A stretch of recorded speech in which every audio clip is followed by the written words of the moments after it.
Assalamualaikum warahmatullahi wabarakatuh. Saya Farah Syarifah Ulfi Ilmiah, NIM 8581760007. Kali ini saya akan menjelaskan mengenai media atau metode berbicara dengan bertanya. Nah, kenapa sih kita memilih bertanya? Guru yang baik adalah guru yang memberikan atau selalu memberikan kesempatan kepada siswanya untuk bertanya. Oleh karena itu, saya akan menjelaskan bagaimana cara atau tips agar anak-anak atau siswa kita itu mempunyai rasa kepercayaan diri yang tinggi untuk bertanya. Selain itu, saya akan menjelaskan agar siswa mau bertanya dengan metode kena deh gitu. Nah, seiring berkembangnya zaman, siswa makin jarang bertanya dan kurangnya rasa ingin tahu mereka. Kita sebagai guru itu merasakan bagaimana pasifnya siswa sebagai seorang guru, merasakan bagaimana pasifnya siswa untuk bertanya. Nah, gimana sih caranya agar anak-anak itu berani bertanya? Selain itu, tidak hanya berani bertanya saja, bahkan agar anak-anak itu bertanya dengan pertanyaan yang berkualitas.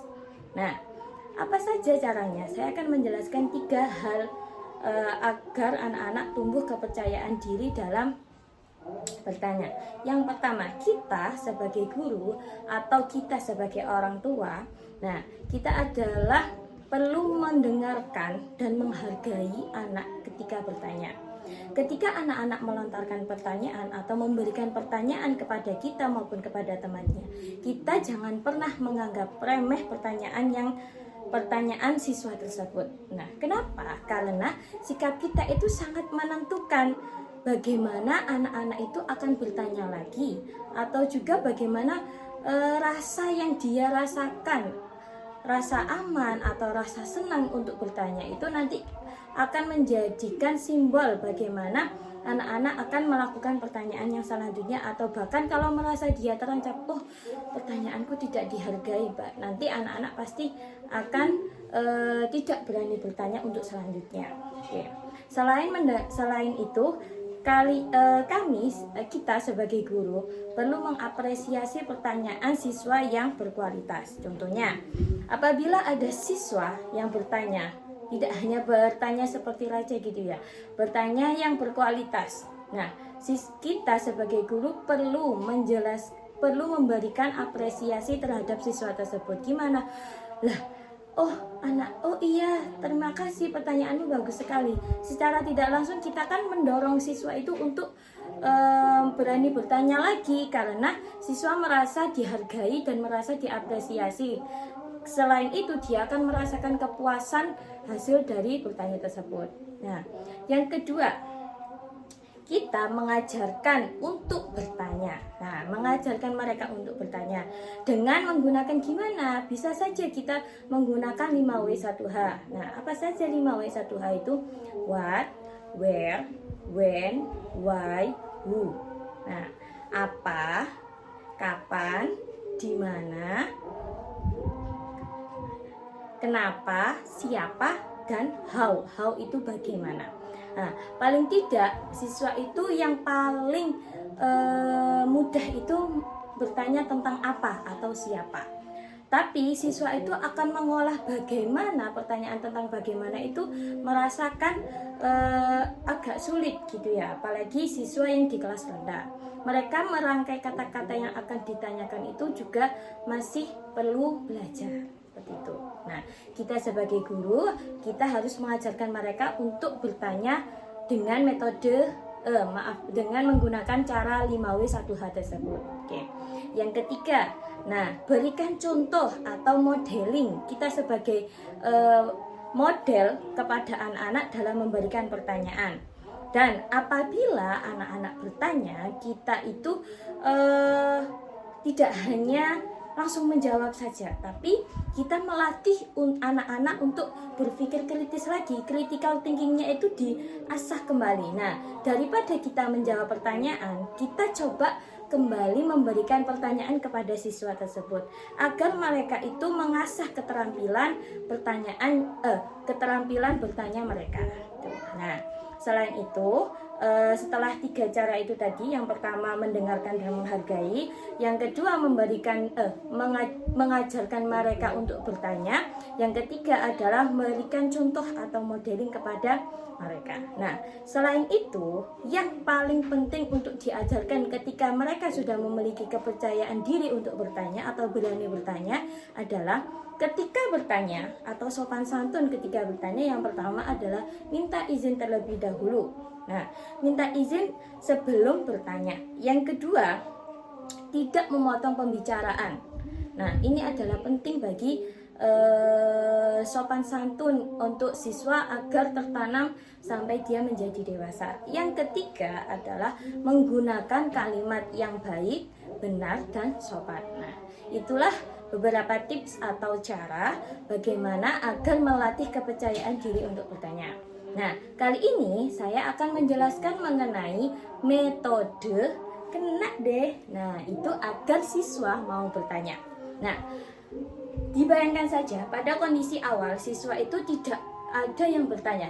Guru itu paling mudah pasti setelah menjelaskan materi. Iya, kali ini Bu Guru akan menjelaskan materi kosakata lalilulelo gitu ya. Nah, lalilulelo itu bendanya la apa saja? Lalat, labu, lagi, lalat, labu, kemudian li apa saja? Linta, kemudian lima. Oke, kemudian apalagi? Lubang, luas. Kemudian lebah, lemon gitu ya, dan seterusnya. Nah, setelah kita menjelaskan materi sampai selesai, memaparkan materi sampai selesai, terus pada akhir pembelajaran kita bertanya, kira-kira anak-anak ada yang mau bertanya enggak gitu. Pasti anak-anak menjawabnya, enggak ada Bu Guru. Sudah paham? Sudah. Pasti menjawabnya seperti itu. Tapi di kemudian hari anak-anak pasti akan ada pertanyaan yang dia mengganjal di hati tapi dia tidak berani bertanya. Caranya bagaimana? Setelah kita menjelaskan materi, nah pada kondisi awal yang anak-anak pasif sekali untuk bertanya, kita menjelaskan materi tersebut.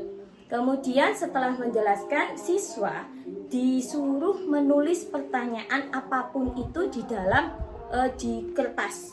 Nah, di kertas. Terus setelah anak-anak menulis pertanyaan di kertas atau di buku masing-masing, setelah itu Bu Guru akan mengambil sebuah benda. Contoh, saya akan mengambil sebuah pulpen.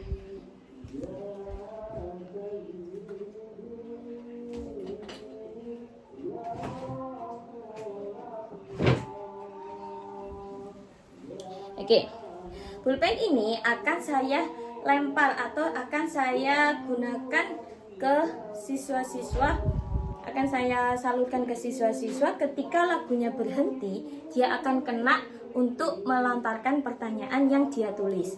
Agar apa? Selain melatih siswa untuk percaya diri bertanya dan berani bertanya, selain itu agar melatih keterampilan mereka untuk membuat pertanyaan seperti itu ya. Oke, contoh ini anak-anak saya salah satu si A, saya kasih pensil untuk bertanya. Oke, si A silakan bertanya. Bu, kalau ada membuat pertanyaan setelah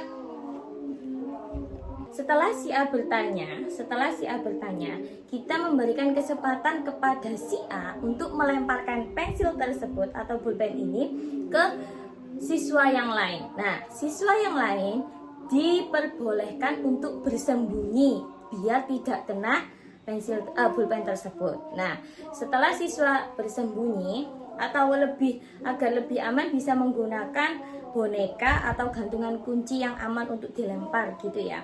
Nah, setelah anggap saja saya pakai boneka gitu ya. Terus siswanya memilih teman yang akan menjawab pertanyaan tersebut.